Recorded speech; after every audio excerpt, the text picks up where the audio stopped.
On another note, a lawyer by the name of Tom Renz, who actually read Trump's DOGE executive order, the Doge, and he was reading it because he expected he was going to find an illegal power grab and he was going to put the lid on this whole deal.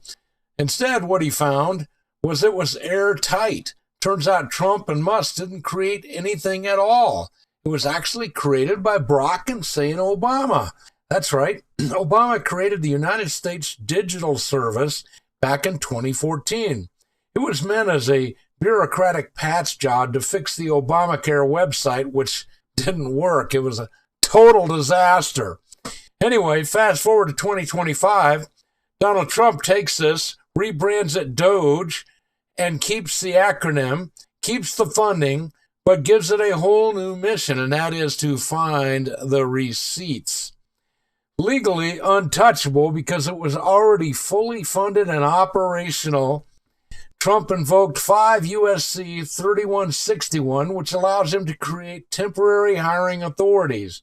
The Doge teams get embedded inside each federal agency. Each team consists of a lawyer, a human resources rep, a Zoomer nerd, and an investigator. They then report to the Doge, not to the agency they're embedded in. But wait, there's more. Trump invokes 44 U.S. Chapter 35, which governs federal IT and cybersecurity oversight. Since the USDS was originally on an IT oversight body, Doge now has full access to the entire federal data systems. Yes, that's right, all of them. His executive order is written to block legal challenges. It includes language that overrides conflicting executive orders, orders every agency to comply, and refusal means they're in violation of presidential authority. Is this great or what? Congress can't defund it because it's not a new program. It's just a repurposed one. The Department of Injustice can't sue for overreach because Trump used existing laws exactly as they were already written.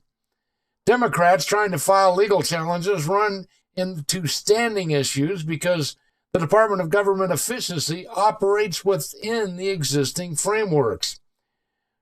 Barack Hussein Obama literally built the perfect administrative IT backdoor. Read Deep State. Trump and Musk just hacked the system, took the admin controls, and Musk now has legal oversight over every major agency's internal systems. The administrative state can't stop it without rewriting the multiple federal laws, and they legally outplayed the system. Therefore, there's nothing anyone can do about it. Obama created Doge, not Donald Trump. And all I can say is, go Doge! Now for our newest sponsor, Craziness Creations. Craziness Creations.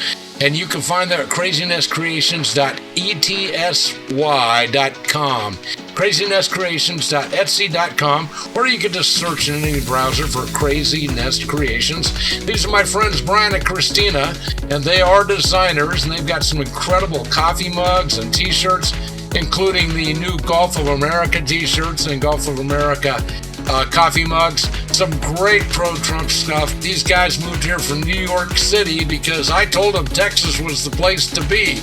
So I'm asking all of you to support their business. crazinesscreations.etsy.com. Just go there and get whatever you want. Some of the prices on this stuff are amazing. In fact, right now I saw the Gulf of America shirt on sale for like $9. So get yours today. crazinesscreations.etsy.com. Now here's a list of people you might want to have. Republicans that are not supporting Doge or Trump. So, according to Politico, which of course is mostly paid for by money from USAID, the move was made by Kentucky GOP Senator Rand Paul, who wanted to force the Senate to vote on codifying Donald Trump's cuts to foreign aid. And this is a potential hitch for Republican leaders working to pass a bill to prevent a government shutdown last Friday.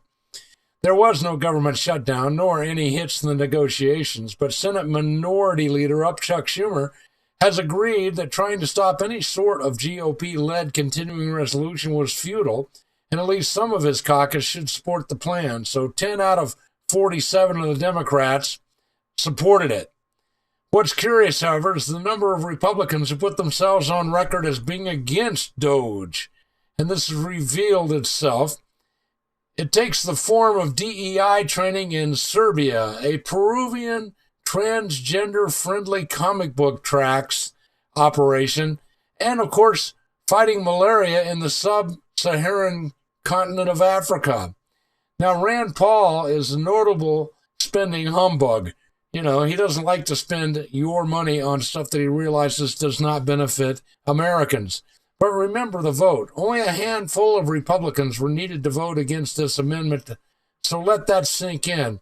And although Paul said he expected plenty more to oppose it, the plan would cut foreign aid grant funding by 83%. And you've got to remember, you hear the term deficit spending. Well, what that means is that they are spending more than you actually have. For instance, you have a house. You make $100,000 a year. You dedicate a certain amount of that money to paying bills every year. And one day your wife comes to you and she says, well, I need some extra stuff and it's going to come to $200,000, but I only have $100,000, honey. Well, the government does it all the time. It's called deficit spending more money than you actually have. And I think we can do that. Well, that's what the government's been doing. They've been spending way more money than they actually have. Someone's estimated the deficit at over $1 trillion. Well, Rand Paul, like his father before him, Ron Paul, doesn't like the idea of spending money that they don't have. He was surprisingly accurate on how many Republicans wanted to continue to borrow money to spend it or give it to Ukraine, even though there's no possible way we could get that money back. The GOP senators who voted with him, he charitably put it out on X instead of naming and shaming. But he said 27 Republicans voted to cut foreign aid, but 26 Republicans and all Democrats voted to keep Biden's budget. So he put those who voted with him. He did not list those who voted against him. But Patrick Webb did on X. He said, these are the Republicans that voted against Rand Paul. Senator Barrasso of Wyoming, Senator Boozman of Arkansas, Senator Capito of West Virginia, Senator Cassidy of Louisiana, Senator Collins of Maine. Boy, if you're voting with Senator Collins, she is a certified lefty communist. Senator Kramer, North Dakota, Senator Crapo of Idaho, Senator Fisher of Nebraska, Senator Graham of South Carolina, Senator Grassley of Iowa, Senator Haven of North Dakota, and Senator Hyde Smith. All of them voted against it, and there are more. Yes, there are more. Lankford of Oklahoma, a guy that I always thought was a conservative.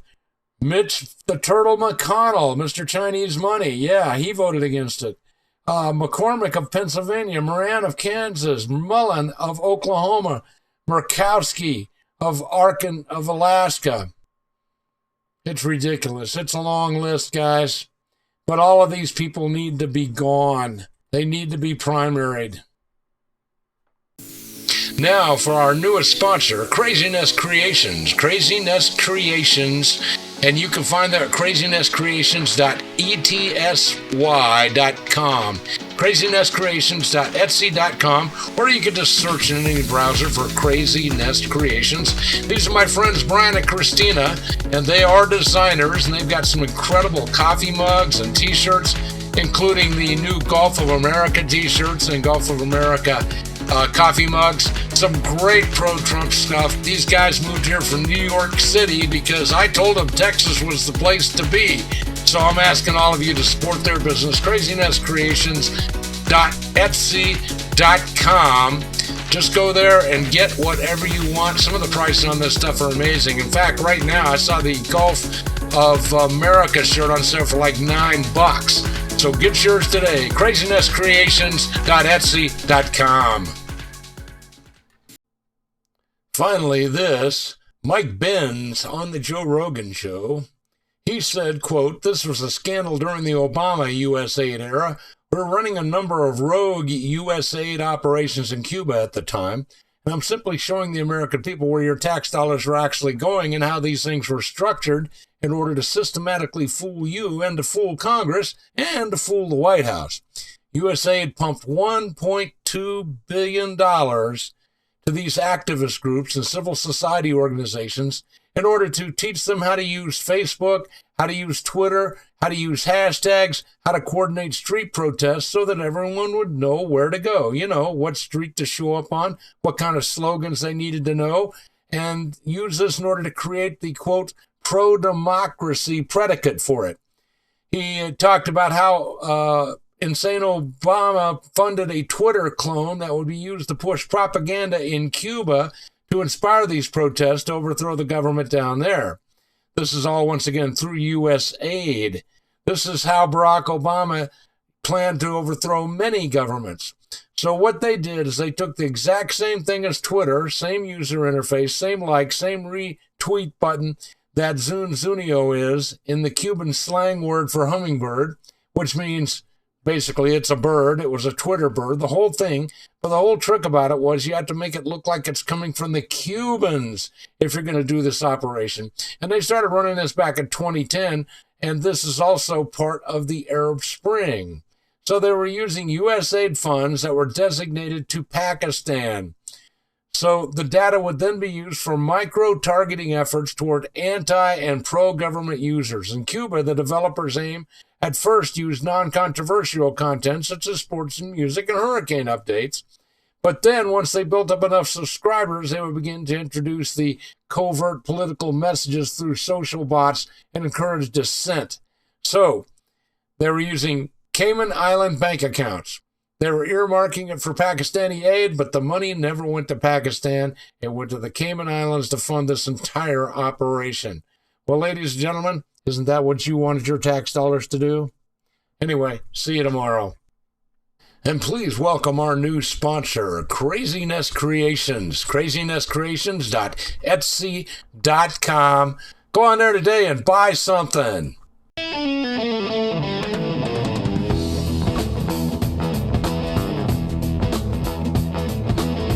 You have a choice, and you chose Freedom 1300.